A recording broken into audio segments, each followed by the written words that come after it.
Hi, everyone. Welcome to Curated by Becta's Meal Kit number 95 for April 6th through the 9th. Thanks so much for ordering this week, and thanks for letting us be a part of your special celebration at home. We've got a really great, interesting menu for you tonight. Not a lot of work, but two hot dishes followed by a delicious cold dessert. Um, I think this is going to be a killer meal.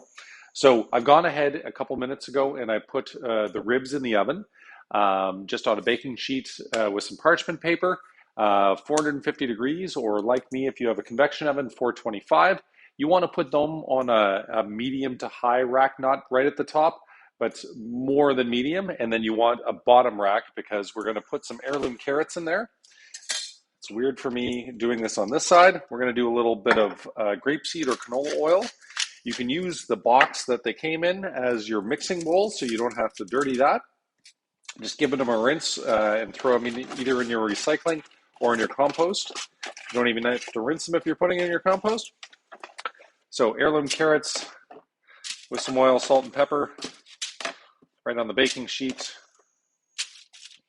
There we go. And that goes in the oven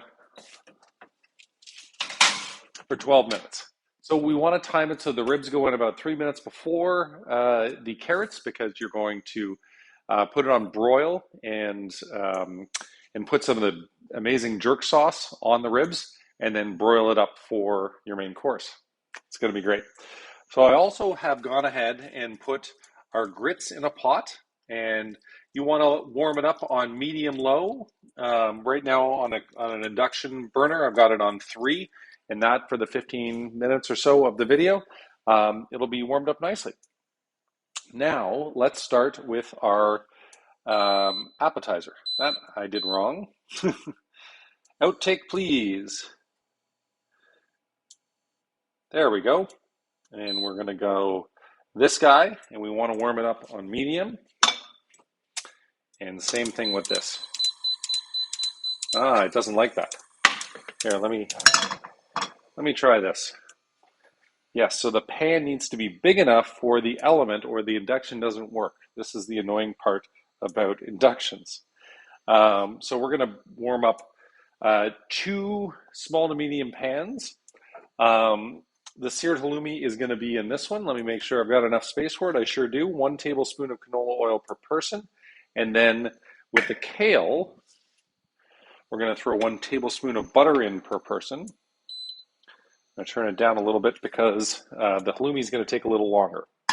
So while the pan is heating up to medium, here we've got our lovely Cypriot cheese, the halloumi, and we've got this Cajun spice.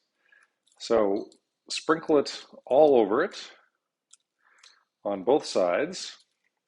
And again, you can use lovely compostable or recyclable containers for this so that you don't have to mess up your mixing bowls. Less dishes for you guys. Now, I want to give a little shout out to all the people who have or have had COVID very recently and have to isolate at home. You know, the cases are a little more lately. Some of our staff have come down with this, and they've been off as soon as they have any symptoms. And I appreciate you ordering this when at home and you're not allowed to go out for dinners. We appreciate the support. Helps us keep rolling. Okay. So with the halloumi, the pan is ready. We're going to do about 3 minutes per side. So let's make sure we get a nice spatula. I've got a pastry spatula which works great with the seared halloumi. If you haven't had seared halloumi before, it's a Cypriot cheese from Cyprus, and it's very squeaky, and it's probably the only cheese in the world that you can pan sear. So we really like it. The other thing I did is that I melted some butter, unsalted butter, and we're going to brush it on the milk bread. Now, Chef Rich makes this bread from scratch, and why it's called milk bread? Well, it's got a lot of milk in it. And it just gives it a bit of a luxuriousness.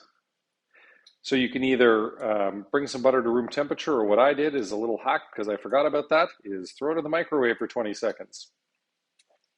We all do that sometimes.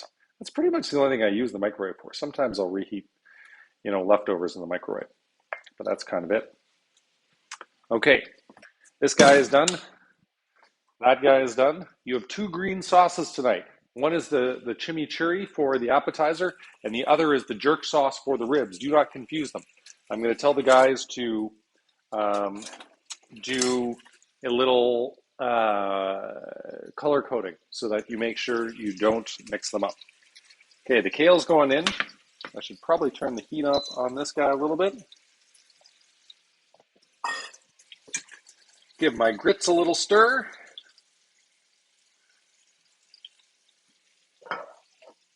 Don't need that anymore. I should have a little plate for my spatula. There we go. I need that. You can use the butter that was on there for the jerk sauce. Okay, how are we doing here? Not quite, but getting close. All right, so we want to put down our milk bread first, then top with the kale, followed by the halloumi. We're going to plate the cornichon beside and then drizzle the chimichurri around the plate. So if you're creative, you can probably reverse engineer this thing. Cornichon on the side. Jerk sauce. Always like to do the chef's swoosh. So put a big dollop down and then drag it through. I love Rich's chimichurri. Okay, our Cajun spice is done. The kale, given a little flip. Let's work on this guy. The kale, by the way, needs some seasoning. It's actually potentially the only thing today that needs the seasoning other than the carrots. So we'll do that. By the way, we're going to need a little plate to put the halloumi on as it rests while we saute the milk bread in this lovely Cajun spiced fatty stuff, because the cheese leaches some stuff out, some delicious fat, and we're going to use that with the milk bread in there. The kale's doing well. I'm going to potentially turn that off because I started it just a little bit early compared to when the milk bread is coming. That's got a really nice thing. So one little mistake I made is that the pan was a little small for the milk bread. So I'm going to have to go up on the sides just a touch. Please forgive me. So do a pan that's slightly larger than this. I should have done the reverse, but anyway, I was thinking about the halloumi instead of thinking about the milk bread. Don't you love the sort of, real world, vulnerable kind of cooking lessons that come out? It's pretty funny. I'm going to go ahead and put our coleslaw down.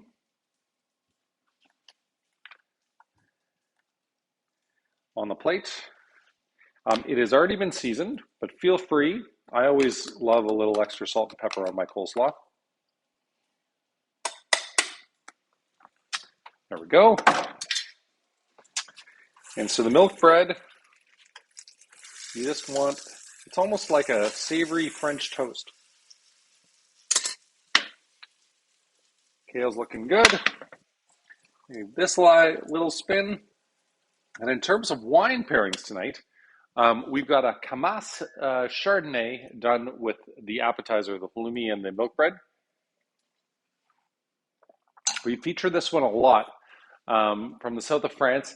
It's got a very creamy and tropical quality to it. All organic, wonderful producer, just really great. And another thing that we have for the red wine pairing is that we featured it before, the Septima Malbec from Argentina. Also another big favorite of ours. So just so that you see it, the milk bread is going on there as the base. Then top with kale, followed by the halloumi. Gotta be careful because I'm using big tongs with our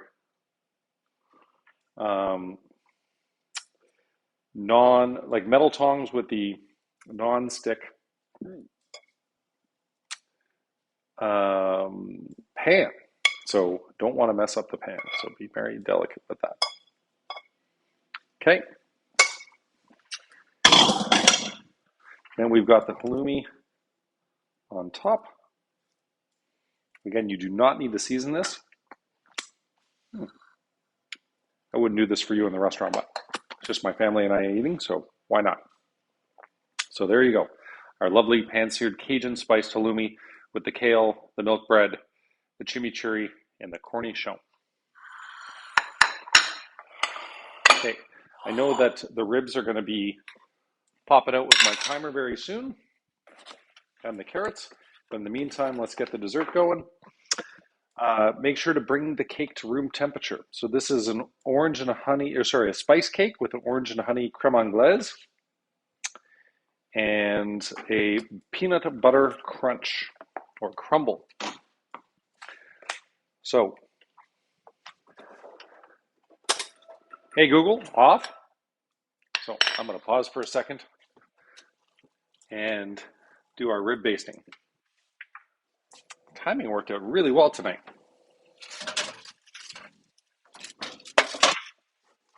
Okay, cancel, broil, start. Okay, while that is moving to broil, we are going to take this lovely jerk sauce and put it all over our ribs.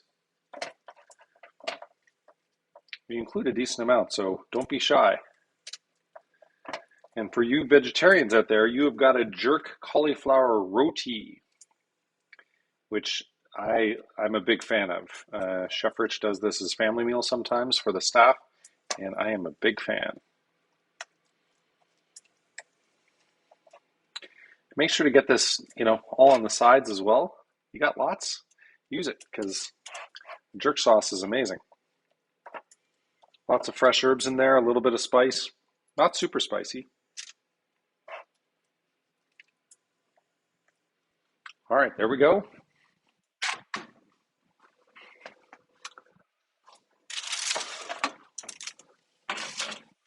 Hey Google, set a timer for 3 minutes.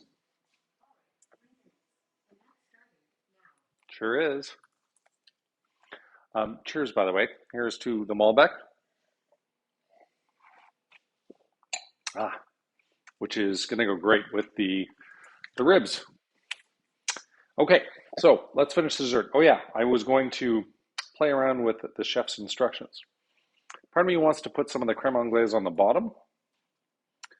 I'm going to do a little drizzle around. And then let's put some on the top as well. Because I find if it's only on the top, then it gets a little dry. You want to have some on the bottom too. And then we've got our peanut butter crumble. It's going to go all around. And by the way, if you ever have like a peanut allergy or something like that, no problem. We can work around it because we usually pack this stuff on the side. So just reach out to us and let us know. And if it's something that is easy like that to just put on the side, no problem. Or we'll switch out to a different crumble. So there we have our spice cake with orange and honey creme anglaise and peanut butter crumble. Okay, for the main course, we want to plate the grits on one side of the plate, followed by the slaw beside, which I've already done on the slaw. Again, you shouldn't have to season your grits. You do have to turn off your induction stove though, otherwise it beeps at you like that. So disapproving.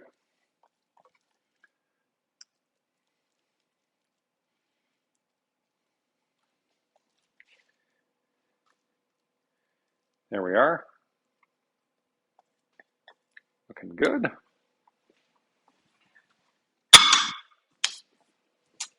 And then next up is carrots on top of the grits, and then place ribs on the other side of the plate.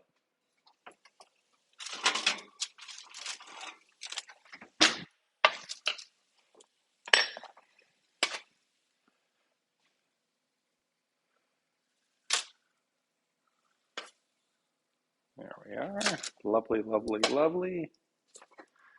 Probably going to do the ribs on top. There's a lot of food here. Anytime Chef Rich does barbecue stuff, which is great, mark my words, one day we're going to open up a barbecue restaurant with Chef Rich as the chef as well. He not only does fine dining incredibly well, he does barbecue incredibly well. All right. And here are our gorgeous ribs. Kind of go right down the center here so that you see all the components. Hey Google, off.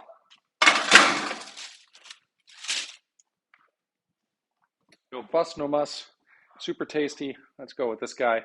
We have our jerk spiced ribs, the homemade coleslaw, the lovely grits, and heirloom carrots. There she wrote. I hope you love your meal. Thanks very much for ordering this week, and thanks for being a part of our Curated by Becta program. We're thrilled to have you on board, and we hope you love your meal.